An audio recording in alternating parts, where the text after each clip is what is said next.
Excuse me, I know I probably look disheveled. I'm waiting at the nail shop and I was reading my Bible and I just wanted to share something. And excuse my nail, like I said, I'm at the nail shop. I was reading my Bible and I was reading Luke 6:45. And I was just meditating on that scripture and just thought I would share like my thoughts. And so I'm going to read the scripture first. So the scripture, okay. So a good man out of the good treasure of his heart brings forth the good, and an evil man out of the evil treasure of his heart brings forth evil. For out of the abundance of the heart, his mouth speaks. And I was just thinking about that thing, and I feel like that's like a very, very,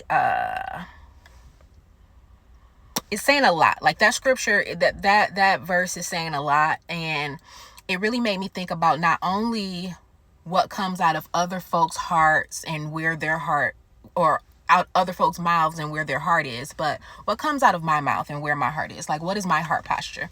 And it made me think, you're dealing with folks and people they're rude, or they may have an attitude problem, and we're like, oh, this person's mean, this person's this person's that. We may call them bad names, like a B word or whatever.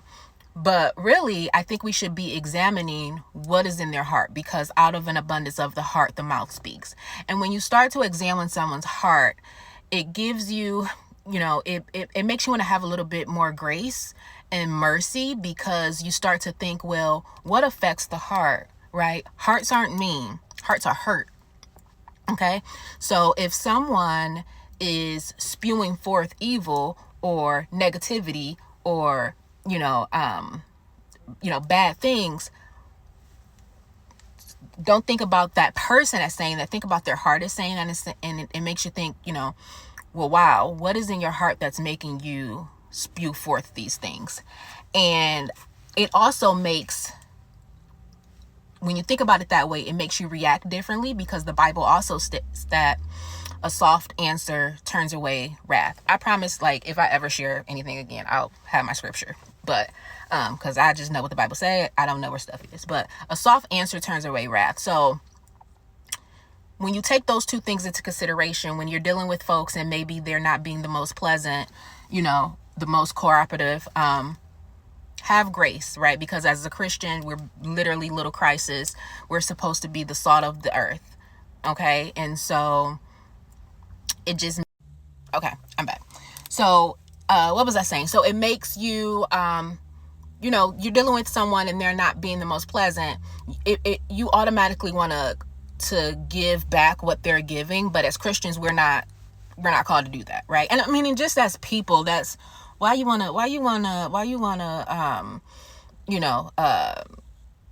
give the same energy that you're getting, right? Set the standard, I just feel like, I don't know. I just feel like that thing, when I read that verse and it spoke about the heart, it made me look at people who may be not the most pleasant differently, because like, gosh, what is going on in your heart to make you act like that? And so, I think it was Hosea. I forget the chapter and the verse, but I think in the book of Hosea, he says, be mindful, like, in all your ways. And so even when we're dealing with folks and we're responding to what we feel like, is someone coming against us, we don't have to return that energy. Right. And as Christians, we're called not to do so, so I don't know. It just made me think, that really sat on my spirit, because a lot of people, more people than we realize, are just walking through life barely hanging on.